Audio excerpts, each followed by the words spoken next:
Écoutez, vous savez que parmi les grandes priorités de notre association internationale, et particulièrement à La Réunion, le problème de l'environnement est très important.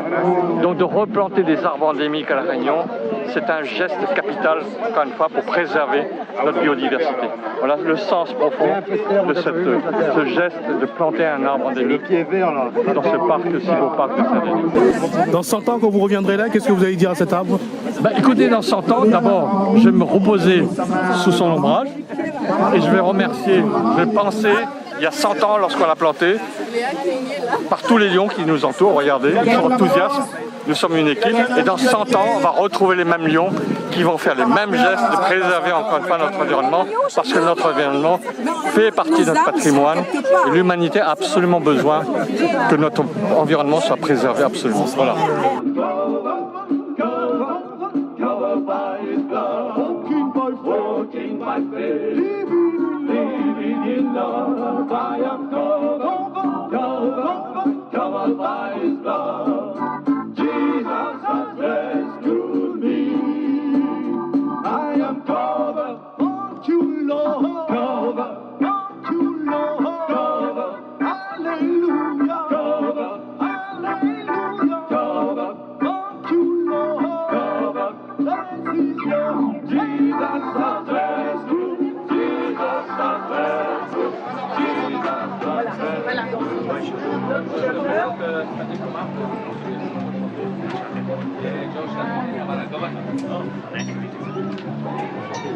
Vous avez l'habitude.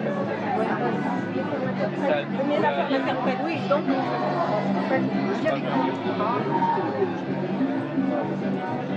Corinne peut-être va nous expliquer pourquoi ils sont ensemble.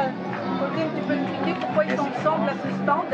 Alors oui, donc en fait, nous avons fait honneur à l'Inde particulièrement aujourd'hui pour les 100 ans du Lions Club, puisqu'en fait, l'Inde représente en fait quelque chose un pays très important pour nous, puisque notre président international est un Indien, donc qui s'appelle Naresh. Voilà, dont la photo est là si vous voulez bien la prendre. Donc voilà, c'est un grand honneur pour nous d'avoir l'Inde. Et par la même occasion, donc, nous avons une association qui s'appelle l'Asie, qui est là, une association qui œuvre pour les plus défavorisés de l'Inde. Attends d'abord mon signal, récupère la petite, embrouiller la petite, emboiser la petite, et maintenant coller la petite. Coller, coller, coller, coller, coller la petite, même si c'est ta cousine, même si c'est ta tante, c'est d'abord la fête à coller les bêtises. Ce soir c'est la dégaine, fait bouger ton corps, le mouvement est trop chic. Viens sur la piste de danse, ne perds pas de temps, car ce soir ça va trop vite. Comment faut-il travailler? Faut-il informer? Faut-il communiquer pour que l'être humain comprenne que l'avenir, c'est d'abord de partager ce que la nature offre? Tout à fait. Vous avez tout à fait raison. Aujourd'hui, plus que jamais, la dimension du partage est une importance capitale. Mais au-delà du partage, il faut que l'humanité, donc chaque être de la Terre, puisse prendre conscience que nous sommes là, encore une fois, pour nous soutenir. Parce que dans la dimension de partage, dans la dimension de la solidarité, mais c'est surtout qu'on arrive, encore une fois, à bâtir cette société de paix à travers le monde. Vous savez, le premier but de notre association internationale, bien entendu, à la dimension humanitaire, mais le premier but, je vous le cite, c'est créer et favoriser la compréhension mutuelle entre les peuples du monde.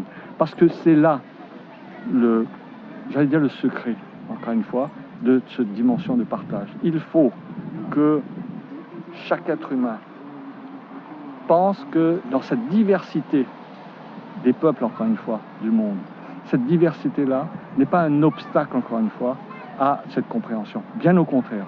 Cette diversité-là, il faut qu'on comprenne que c'est vraiment la richesse de l'humanité.